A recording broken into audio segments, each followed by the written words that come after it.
Olá pessoal, um bom dia a todos. Sejam bem-vindos ao canal Sistema de Ensino Monte Carlo. Esse canal que é feito para você, estudante do ensino público, para te ajudar e uma ferramenta a mais no, nos seus estudos, na sua busca de conhecimento. Você que está se preparando para o vestibular, para o Enem, você que está se preparando para as provas, até mesmo aquela pesquisa básica para o seu trabalho escolar que o professor te pediu. Essa é a nossa função, te ajudar e olhando esse horizonte um pouco mais adiante, talvez daqui criar novos formadores de opinião, que esse seria o objetivo principal desse projeto. Criar ativistas, pessoas que vão, de fato, ser representativos na sociedade brasileira, essa nova geração que está surgindo. Seria muito otimismo de minha parte, mas como professor não posso pensar diferente. Me tornei professor acreditando que é da base que se cria um futuro. As mudanças que tanto esperamos para o mundo de forma geral são vocês jovens que irão proporcionar. E isso só será possível a partir do conhecimento adquirido. Tá? Hoje mais uma aula de história. Hoje nós vamos falar sobre iluminismo. Nós já percorremos um longo caminho aqui. Isso é de grande alegria.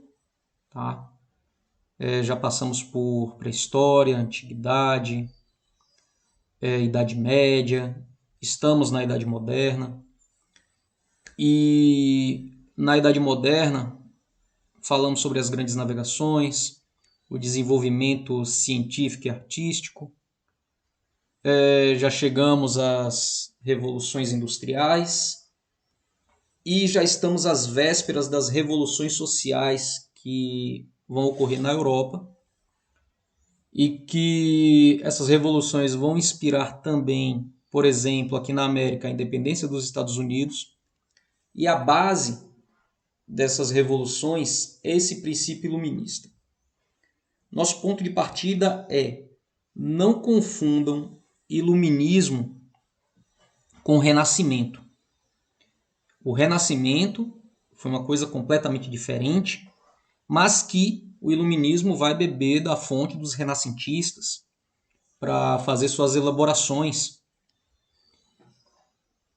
E esse tópico iluminismo propriamente dito, é o que vai preparar a sociedade europeia para as revoluções sociais que estão por vir. Tá? No século XVIII, a sociedade europeia era profundamente desigual e hierarquizada. Isso daí ainda é fruto e consequência do absolutismo monárquico e da alta influência que a Igreja Católica ela exercia sobre a sociedade. O clero e a nobreza formavam dois grupos dominantes. Eles eram donos das maiores propriedades de terra e estavam isentos de muitos impostos. O resto da população era formada basicamente por camponeses, trabalhadores urbanos e burgueses. Esse grupo não tinha acesso aos postos de comando e pagavam altos impostos.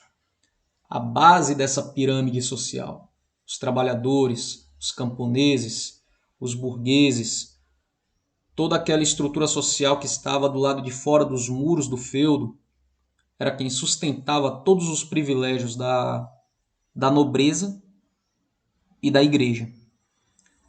A origem ou nascimento de cada indivíduo, mais do que a sua própria renda, determinava sua posição na sociedade. Uma pessoa que não fosse nobre até poderia enriquecer, mas dificilmente teria acesso aos privilégios desse grupo dominante. Por isso, os grupos que formavam aquela sociedade recebem o nome de estamento, e a sociedade europeia do antigo regime foi chamada de estamental, já que era o seu nascimento que determinava que classe social você iria pertencer naquela sociedade. Se você nascesse nobre, então você seria nobre por toda a vida. Se você nascesse camponês, você seria camponês por toda a vida. Se você do campesinato você migrasse para o comércio, você seria um burguês. iria enriquecer comercialmente, mas nesse momento você não teria acesso aos privilégios. Paralelo a isso é o que acontece na formação dos estados modernos, quando a burguesia ela passa a comprar títulos de nobreza, e passa a ser formadora de opinião política e econômica, mas o preconceito ele ainda impera. Tá? O Iluminismo foi um movimento de reação que surgiu no interior do antigo regime. Seus membros, basicamente intelectuais de diversas áreas do conhecimento, criticavam a influência política e cultural da Igreja, os privilégios da nobreza, a servidão no campo, os monopólios comerciais, lembrando que com o advento das grandes navegações e tudo aquilo que estava acontecendo na América, os monopólios que já existiam com o comércio com as Índias, eles vão se expandir. Então os iluministas também vão brigar contra esses monopólios. E das censuras que a igreja ela vai empreender contra a população de modo geral. Eu sustento a ideia de que religião e igreja, tanto nesse período antigo, como no período moderno, como na atualidade, são controladores sociais muito eficientes. Os pensadores iluministas defendiam a igualdade de natureza. Segundo eles, ninguém deveria ter privilégios em razão de sua origem familiar ou social. E para os iluministas, a riqueza consistia na capacidade de trabalhar, na capacidade de aperfeiçoar a produção e gerar cada vez mais investimentos de lucro. Os primeiros questionamentos que abalariam o antigo regime ganharam corpo durante a Revolução Inglesa do século XVII, mas foi na França, durante o século XVIII, que o iluminismo atingiu seu auge. Os ideais iluministas influenciaram a política, a economia, a educação, a cultura, a arte, a moral da sociedade. E ainda hoje, o iluminismo ele influencia a sociedade de modo geral. Você pode até não perceber, mas o iluminismo ele está presente até nos dias de hoje. Na visão iluminista, o ser humano sempre deveria usar a razão e deixar de lado o misticismo e a superstição. Os ilustrados, como também eram conhecidos, também acreditavam na capacidade humana de criar um mundo melhor, de realizar inventos e de controlar a natureza por meio da ciência. Aqui alguns exemplos de formadores de opinião desse período iluminista. Muitos desses nomes nós já estudamos, né, no nosso módulo de filosofia, o nosso quadro Filósofo da Vez. Muitos desses nomes já foram citados lá. Aqui eu só vou dar só uma pincelada neles. Para mais detalhes, dá uma passadinha lá na nossa playlist de filosofia que você vai ter esses mesmos pensadores com mais detalhes. Tá? John Locke, a princípio, ele foi um filósofo inglês. Ele defendia que todo homem tinha direitos naturais como liberdade, felicidade, prosperidade, que esses homens deveriam ser garantidos, e esses privilégios, esses direitos, melhor dizendo, deveriam ser garantidos pelo governo. Estes, por sua vez, deveriam nascer de um pacto com a sociedade, falando do governo. O governo deveria nascer de um pacto social que aceitaria ser governada para superar os conflitos entre os indivíduos. Os governantes, porém, poderiam ser destituídos caso não correspondesse aos interesses comuns. Tomando a nossa história recente, no episódio quando impeachmentaram a Dilma, tiraram ela do governo porque entenderam que ela não fazia jus ao cargo que ela ocupava, dado as supostas evidências de corrupção, etc. Então ela foi tirada do poder. Só que a pergunta é, essa tirada da Dilma do poder, ela atendeu a um interesse comum ou ao interesse de uma minoria? Responde aí nos comentários. Porque segundo Locke, o governo esse governante ele só poderia ser destituído se ele não correspondesse aos interesses comuns da sociedade de modo geral, não a um grupo limitado. Charles Rousseau e de Secondat, mais conhecido como Barão de Montesquieu, defendia a liberdade dos indivíduos, que seria assegurado por um conjunto de leis e a criação dos três poderes: executivo, legislativo e o judiciário. Essa tripartição evitaria o isolamento dos governantes e permitiria maior equilíbrio entre as esferas de poder. Se você duvidava que o iluminismo influencia a nossa sociedade atual, está aí um exemplo provando isso. A formação dos três poderes políticos que até hoje vigoram na maioria das sociedades, na maioria dos países.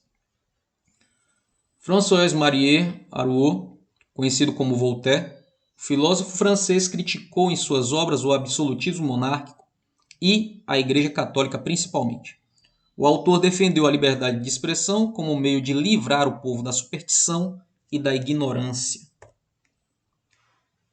Jean-Jacques Rousseau afirmava que o poder pertencia ao povo e que, portanto, todo governo deveria estar submetido à vontade do povo.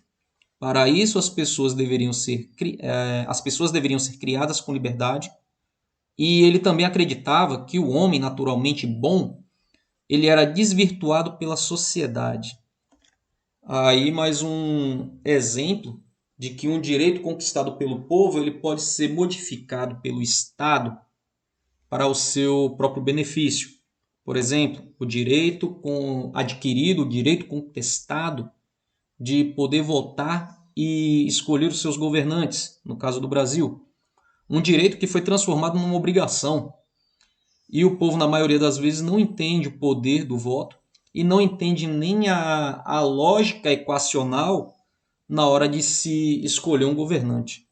Lógica equacional é essa que, no Brasil, um governante é escolhido por percentual e não por maioria absoluta. Essas coisas, infelizmente, me tiram do sério, mas tudo bem. A enciclopédia era um trabalho dos iluministas, a divulgação de seus trabalhos. Essa preocupação levou o filósofo francês Diderot a organizar a enciclopédia.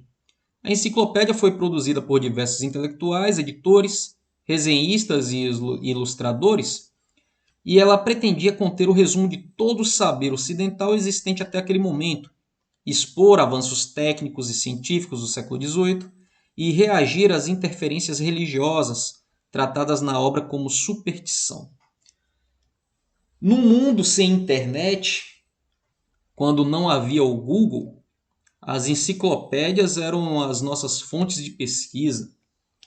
Infelizmente, com todo o avanço tecnológico, muitos vendedores de enciclopédia tiveram que mudar de profissão, já que hoje o Google responde tudo, basta fazer a pergunta certa. Para os iluministas e liberais, a liberdade do indivíduo era considerada fundamental para que ele pudesse realizar todas as atividades necessárias à busca de riqueza. Ela não poderia mais ser limitada pelas imposições religiosas nem pela ação do Estado. Lembrando que, na sociedade do antigo regime, o Estado ele era altamente autoritário e toda aquela superstição religiosa, aquele medo do inferno e a possibilidade de ir para o céu mantinha toda a população não esclarecida submissa a esse Estado autoritário. E esse indivíduo livre representava na prática o burguês, astuto e ansioso para abrir novas oportunidades econômicas, prosperar e assim contribuir para o enriquecimento do conjunto da sociedade, lembrando das bases que vão levar à formação da Revolução Industrial. Burgueses e investidores atrás de riqueza e atrás de uma melhor condição de trabalho. Trabalho no ponto de vista do empresário, não do trabalhador da fábrica, tá? É por isso que eu digo, conhecimento é poder e você só se liberta das amarras de domínio quando você se esclarece. Com relação à escolarização, os iluministas combatiam o ensino privado e religioso. Em geral, os pensadores defendiam que a escolarização elementar deveria ser obrigatória, dirigida pelo Estado e gratuita para atender a todos. Os iluministas eles propunham uma escolarização laica, na qual o currículo escolar não poderia ser determinado pelos princípios de nenhuma crença religiosa e orientada para o estudo das ciências, dos ofícios e das técnicas. Dessa forma, a instrução escolar deveria preparar os alunos para o trabalho e não para serem pessoas submissas ao Estado. Os princípios liberais da escolarização foram implantados na Europa ao longo do século XVIII e XIX.